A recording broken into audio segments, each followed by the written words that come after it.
Welcome to Kitchen Table Conversations, a series of short and shareable conversation starters for those of us who have or love and support people with a complicated and beautiful brain.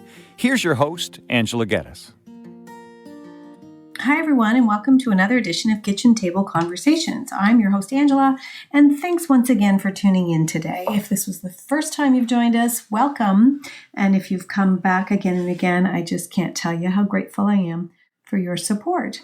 So I am just really excited to be able to share that there's been a lot going on, and I've been spending a lot of time in post-secondary education platforms, so including Fetal College just recently this week, and again last week. I attended their mental health and addictions class, and I'm heading back to the Child and Youth Workers this year for a second presentation focusing on my new book, which is called Not Your Typical Parenting or Caregiving Guide. So I'm going to share some specific strategies to deal with some of the symptoms that come along with people who struggle with complex neurodevelopmental conditions that sometimes are ADHD, autism spectrum disorder, learning disabilities, sensory processing challenges, and whole body symptoms that can be related to prenatal alcohol and other substance exposure. Yeah, and last week I was also able to offer some training to some of the transition classroom teachers and the support staff and administration and some teachers on special assignment who were very, very eager to learn more about some of the hidden and subtle symptoms that come along with fetal alcohol spectrum disorder and other conditions that might coexist. So they are looking for, again, what does this look like? How can I be helpful in the classroom? And most specifically, they're looking for strategies to make it so that their students do better and the students feel better. And ultimately, so the staff feel like they're doing what they are trained to do, and that is to provide safe learning environments where people can reach their potential. So it's always tricky when you're teaching a number of people who are already really experts in their own field. So I recognize that complex neurodevelopmental disorders are just that. They're very complicated and they're very unique to the individual. And I have to say that there's not very often like a specific strategy. If you do this, this will work. Most of the time, the presentations that I offer do really well. All of the time they come from a very frontline but very family focused, individual and family focused perspective. I always say in my trainings that I have read a lot of books. I've written a lot of books, or a few books, but I've read a lot and read a lot of journal articles, and I'm really curious to learn as much as I possibly can about mental health conditions and fetal alcohol spectrum disorder and other complex learning challenges and autism spectrum disorder. I'm really hungry for that information because I do provide services to people who struggle with the impacts every single day. So I realize that we're always coming up with new ideas and strategies, but the most powerful and meaningful learning that I've ever had to date comes directly from the individuals who live this every day and from their families. So when I do the training, I often weave in very conversational style, examples from families, from the school environment, from community involvement, from my therapy services that have been helpful. But I do realize that students in particular with fetal alcohol spectrum disorder, first and foremost, are most often not diagnosed. So again, I'm going to throw the statistic out there because it is mind-blowing. But in Ontario, we have about 660,000 people who would qualify for an FASD diagnosis based on our low prevalence rates. And our low prevalence rates are estimated, and we know they're low because people can opt out of big community-based research projects. And the people who are often most likely to opt out might be those who are a little bit hesitant to be involved in research or the system itself because of previous not so good experiences, and also because if there is concern about their alcohol use potentially, some people are not in a place where they find it easy to share that information with strangers, which is totally fair. So we know that our research is robust, but we also know that it's incomplete because it doesn't represent everybody. But out of the 660,000 people who would qualify based on that low 4% prevalence rates, only 0.5% of them have had access to an assessment. So basically, nobody really knows that their complicated mental health and maybe subtle learning challenges or just areas of real complexity, how that's actually linked to a neurodevelopmental symptom and not necessarily poor decision-making, poor parenting, poor planning, etc. So students with FASD and people who've been affected by alcohol and other substances prenatally often present with very unique strengths and challenges, and that they may not always be immediately recognizable. In fact, most often they're not.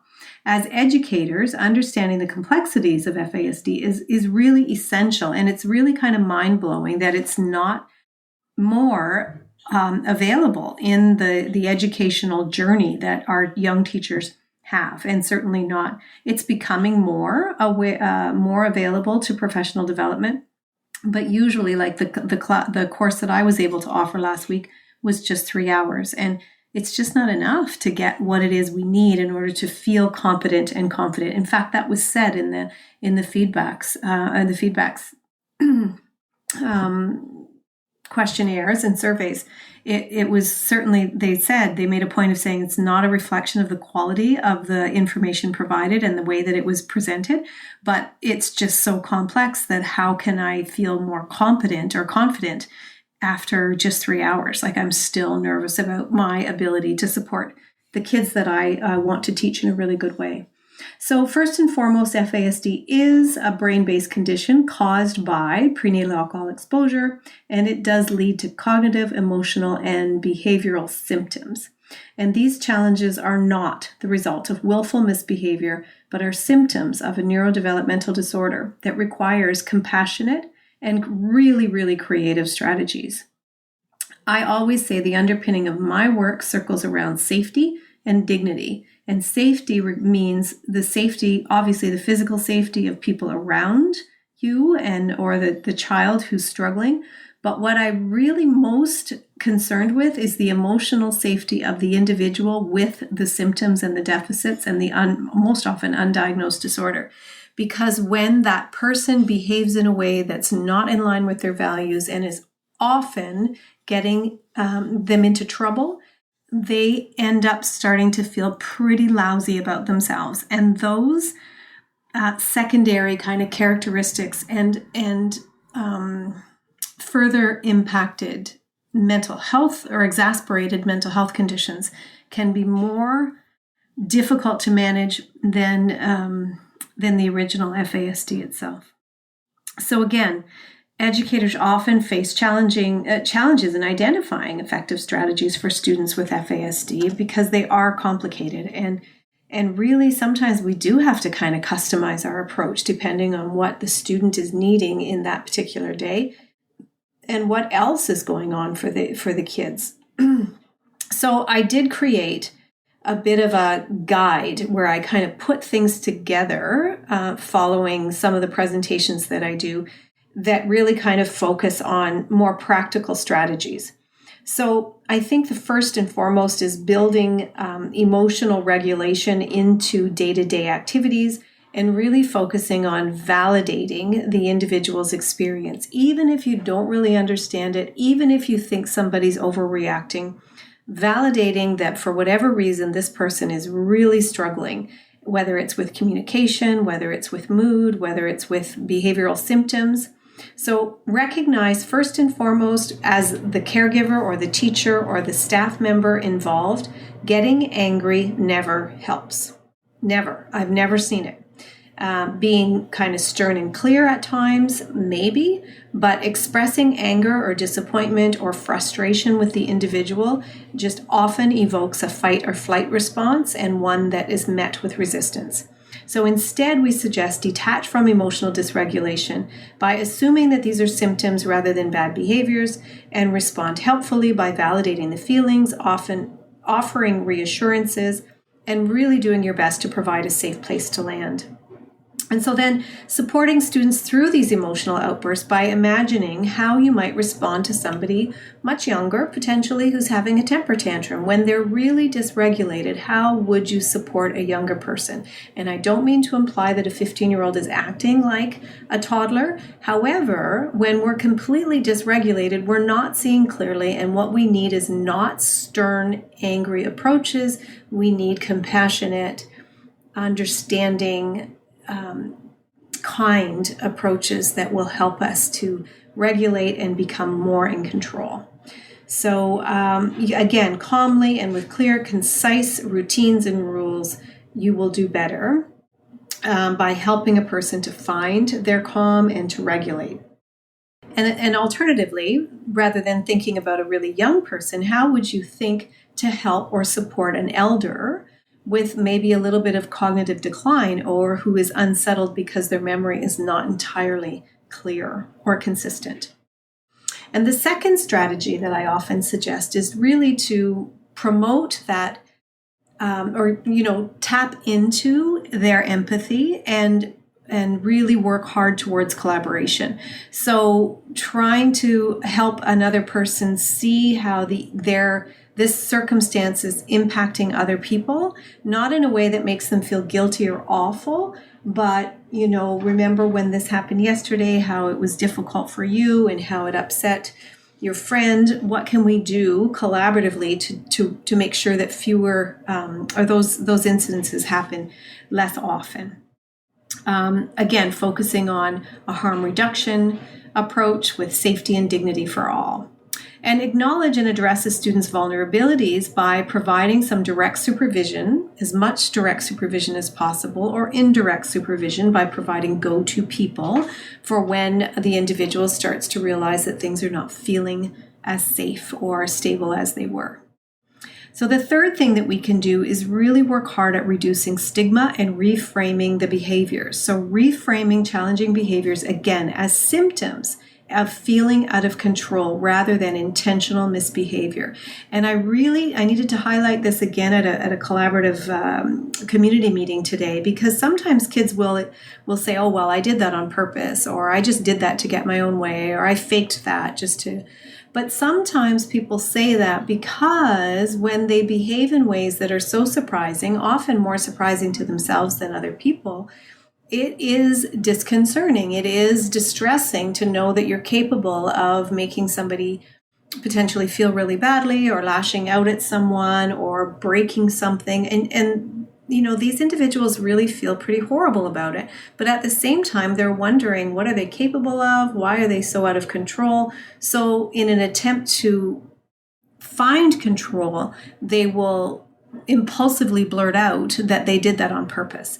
And then that leaves the caregivers or the teachers or the EAs saying, no, this is behavior. They did it on purpose. I'm here to say, just because they say they did it on purpose doesn't mean they automatically do. And we get into a lot of trouble in the justice system as well, or in classrooms where people are questioned about what happened on the playground, for example. Sometimes people can admit to things that they didn't do. So we need to be aware of that. And there's lots more information. So reach out if you have any questions around that. But again, lashing out with angry responses they often come from a fight or flight physiological stress response, and sometimes a skewed perspective, a lack of understanding, a fear, a lack of control, an embarrassment or discomfort with the current situation that is really hard for the person. So for us as a strategy, a compassionate response, reinforcing healthy boundaries and offering support and assistance during these times can be most helpful. They don't work 100% of the time, but I can tell you they'll work far more often than getting angry. And really, let's approach families with compassion, recognizing that parents often feel blamed and shamed. Emphasize that behaviors are symptoms of a complex neurodevelopmental disorder rather than poor parenting. And parents, I tell you, every time I acknowledge their efforts and their fabulous work in terms of instilling really good values, because they do. It's not like these kids don't know the difference between right and wrong, which again can be so puzzling.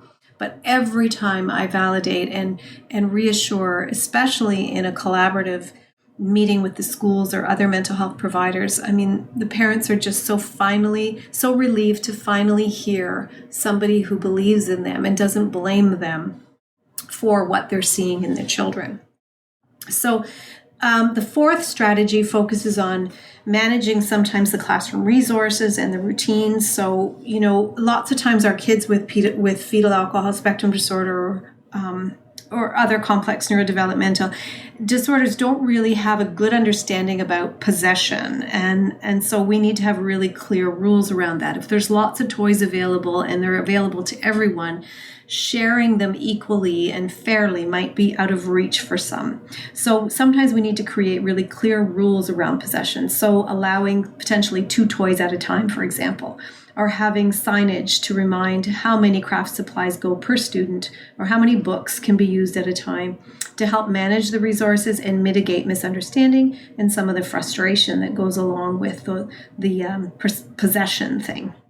And using timers or visual aids to help with abstract concepts like time, a regular clock, or the concept of a half an hour can be tricky, but if we can watch it go down, with different types of timers and that kind of thing, it can be easier. And offer manageable tasks, such as starting with 1 or 2 questions instead of overwhelming a student with a full page of long division. Just 2 at a time would be really, really helpful and give a child a sense of accomplishment and not have the risk of them kind of shutting down with just looking at it saying, there's no way I'm going to get all that done, so I'm not even going to bother starting. So the fifth one circles around encouraging positive transitions and really being planful. So we really talk about how important it is to pre and post teach strategies and summaries to give students a better more time to prepare and transition into the new day. So at the end of the day, you can remind if a class trip is coming up, you kind of go over the rules and what to expect with visuals. If you can have pictures of what the doctor's office is going to look like or the library uptown is going to look like, those kinds of things can be really, really helpful to plan ahead.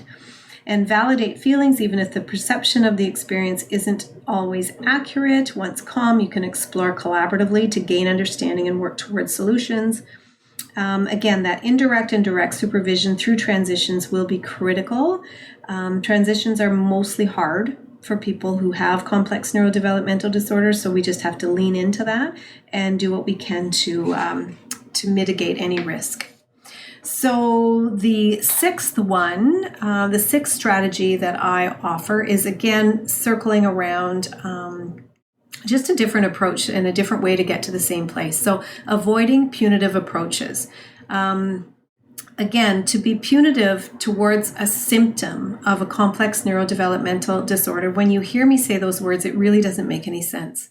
So engage in creative problem solving to address the impulsivity or the rumination, for example, or the behavioral symptoms that are problematic. So I often use the example where a young person will wear her shopping pants when she goes to the mall with her friends. Her shopping pants have pockets that are sewn tight so that she is cued very clearly when she picks something up to put it in her pocket that, oh, no, I do not want to steal anything. I do not want to take anything without paying for it. So the seventh strategy focuses on supporting emotional resilience. So you can ask people, what do you need to help you during this difficult time? Or how can I help you during these challenging situations? Assume that children or students are telling the truth and doing their best because they are in that moment. Problem solve after incidences happen while people are calm and regulated. Less is more. Remembering that sensory processing issues are big, auditory processing issues are significant as well, which means not all of our words are heard. So I'm speaking way too quickly right now for people who have auditory processing deficits. And a lot of the kids that we're working with do. So less is more, slow things down, talk with compassion, and go at it from a collaborative problem-solving approach. The most important learning at school is that the school environment is a safe place for them to learn when the timing is right.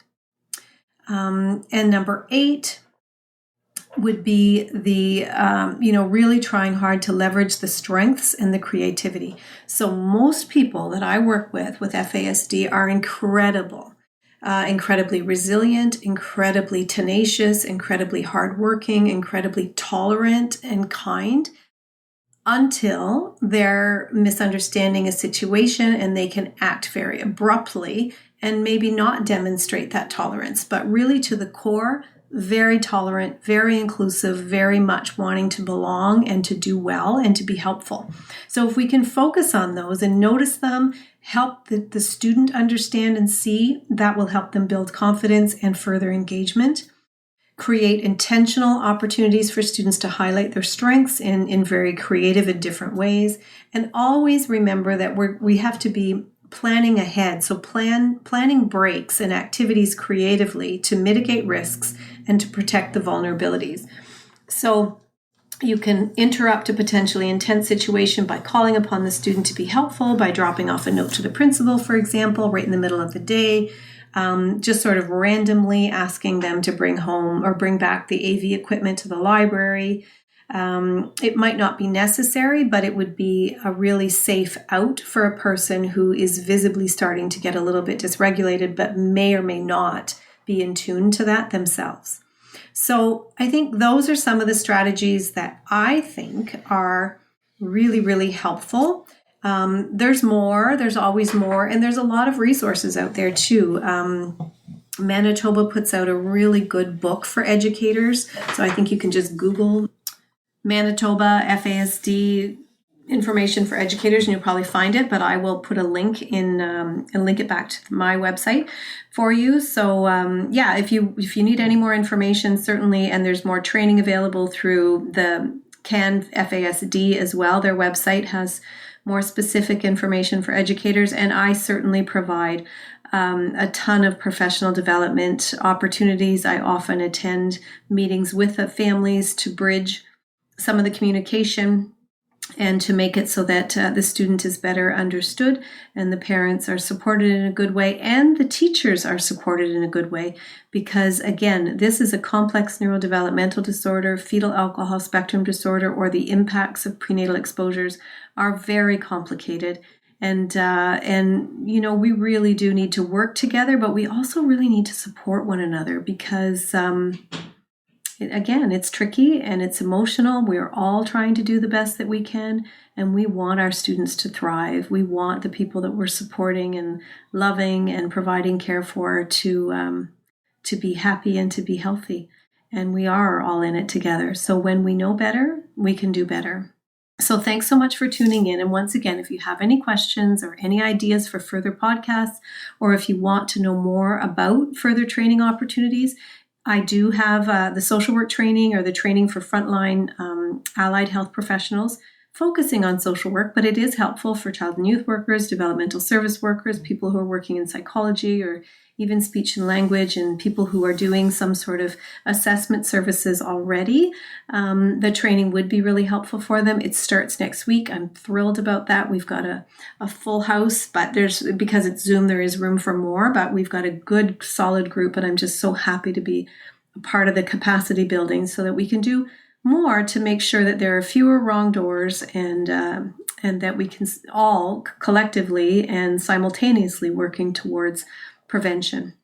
So I hope this podcast was helpful. It's specifically for educators, but everybody's got somebody involved in the school system, and a lot of us are struggling with supporting our kids with complex mental health and learning challenges. So bring this home to your kitchen tables and to your schools and into your communities. With many thanks, Angela.